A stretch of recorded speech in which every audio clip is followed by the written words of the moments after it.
جو آج ابو بکر کا نام سن کے پریشان ہو وہ شیطان ہے، اور جو ابو بکر کی امامت نہ سن کر مسکرائے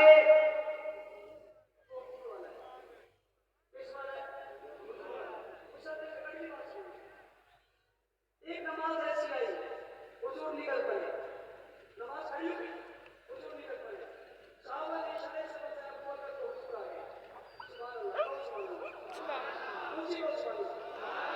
اور ابو بکر صدیق کی خلافت پر سر لگانے والے دشمنوں، پاکستان اسلام کے غداروں، تم ملک میں افراتفری مچانا چاہتے ہو، تم نے اسے پاکستان سمجھا ہوا ہے، یہاں کی گورنمنٹ سمجھی ہوئی ہے، قومی صوبائی اسمبلی سمجھی ہوئی ہے، تمہارے ہاتھوں سے وہاں کوئی بنے گا؟ کس دنیا میں تم رہتے ہو، کس جہان میں رہتے ہو؟ یہ نبی کی مسجد ہے، حضور کا مشرع ہے، اور حضور کا مشرع کوئی غیر لے سکتا ہی نہیں۔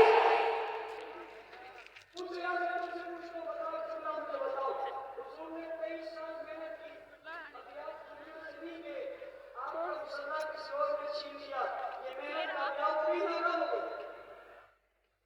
پہلے دن مشرع چھین لیا، پہلے دن مشرع چھین لیا، اگر تم کہو گے مشرع چھینا ہے تو حضور کو ناکام کیا جائے؟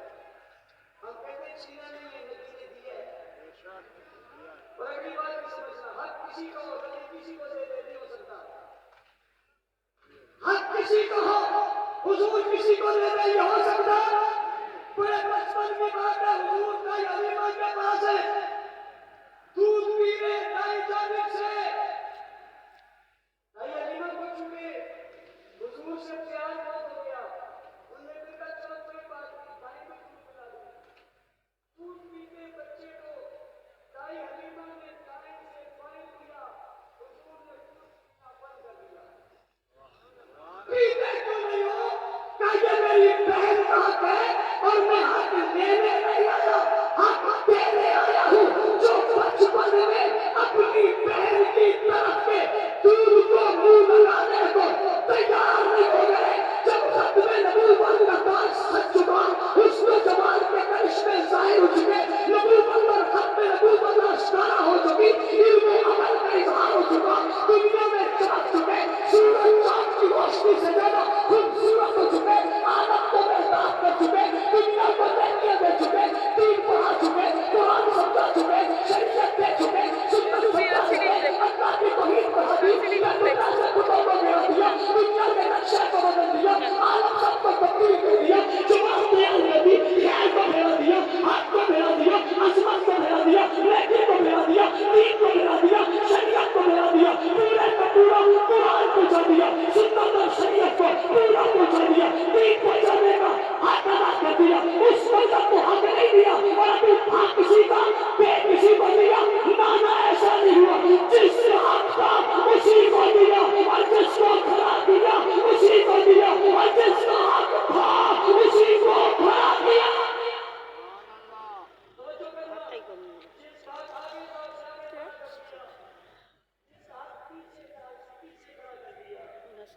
جسے آگے کھڑا کیا وہ بھی بول نہ سکا، جسے پیچھے کھڑا کیا وہ بھی بول نہ سکا، سارے کھڑے ہو کر بتاتے کہ ہم بھائی اسی کا جس کو دیا گیا ہے، ارے پاپا یہ خلیفہ بلا پسند تو ہے ہی، یہ امام بلا پسند ہے۔ اب نماز ہو گئی، حضور آ گئے، نماز کھڑی ہے، صحابہ نے اشارہ کیا حضور آ گئے، ابو بکر پیچھے ہو گئے، حضور آ گئے، گلشن عجیب والو، نقشہ بڑا عجیب ہو گیا، نقشہ بڑا عجیب ہو گیا، آگے حضور ہے، پیچھے ابو بکر ہے، پیچھے جماعت صحابہ، حضور ابو بکر سے آگے، ابو بکر صحابہ سے آگے، دنیا کو بتا دیا سمجھو،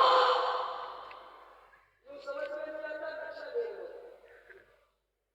دیکھیے لوگوں میری بات سمجھنا، ساری بات سکھایا ابو بکر کا دروازہ بند نہ کرو، ساری بات سکھایا ابو بکر کو تنگ نہ کرو، ساری بات سکھایا ابو بکر کو میرے ساتھ رہنے دو، ساری بات سکھایا میں کوئی خلیل بنا تھا تو ابو بکر کو بلاتا. اتنی روایتیں، اتنی حدیثیں، اتنے فضائل اور مناقب حضور ابو بکر کے بتاتے رہے زبان سے. آج پریکٹیکل بتا دیا، آج سامنے بتا دیا، سب کو پیچھے کھڑا کیا، ابو بکر کو آگے کھڑا کیا، خود آگے ہو کر بتایا اس کے برابر کوئی نہیں. کائنات میں نبیوں رسولوں میں اس کے برابر کوئی نہیں. ابو بکر کو صحابہ سے آگے کر کے بتایا نبیوں میں مجھ سے آگے کوئی نہیں اور صحابہ میں اس سے آگے کوئی نہیں. خلیفہ ابو بکر بن گئے، خلافت کو سب نے مان لیا. وقت کم ہے، اپنی گفتگو کے اختتام کی طرف جانے لگا ہوں. الزام آ گیا کچھ نزدیک کے لوگ یہاں بھی بہت سارے لوگ گھومتے رہتے ہیں، مجلسیں کرتے ہیں، محفلیں کرتے ہیں. میں نے ابھی تک گفتگو کی ہے، میرے دوستوں نے گفتگو کی، نبی کی شان بیان کی، عظمت بیان کی. کسی پر لعنت تو نہیں کی. میں بڑا حیران ہوں ایک طبقے پر. میں نے کئی بار ان سے پوچھا یہ تو بتاؤ تم ابو جہل پر لعنت نہیں کرتے، عتبہ پر لعنت نہیں کرتے، شیبہ پر لعنت نہیں کرتے، نمرود پر لعنت نہیں کرتے، فرعون پر لعنت نہیں کرتے، مجلس ان کے خلاف کیوں نہیں کرتے؟ ظالموں، بے ایمانوں، غداروں، مردودوں، لعنتیوں، بتاؤ تم ابو بکر کو برا کیوں کہتے ہو؟ عمر کا پتلا کیوں جلاتے ہو؟ عثمان کی توہین کیوں کرتے ہو؟ حضرت معاویہ، حضرت سفیان پہ نعوذ باللہ لعنت کیوں بھیجتے ہو؟ تم انہیں برا بھلا کیوں کہتے ہو؟ تم انہیں کیوں نہیں کہتے؟ یہ سوال ہے یا نہیں؟ انہیں برا کیوں کہتے ہو؟ انہیں کیوں نہیں کہتے؟ انہیں پتہ ہے اسلام کا بول بالا انہوں نے کیا. یہود و نصارہ کو انہوں نے بنایا اور یہ بول رہی ہے کہ یہودیوں کے ایجنٹ ہیں، یہ یہود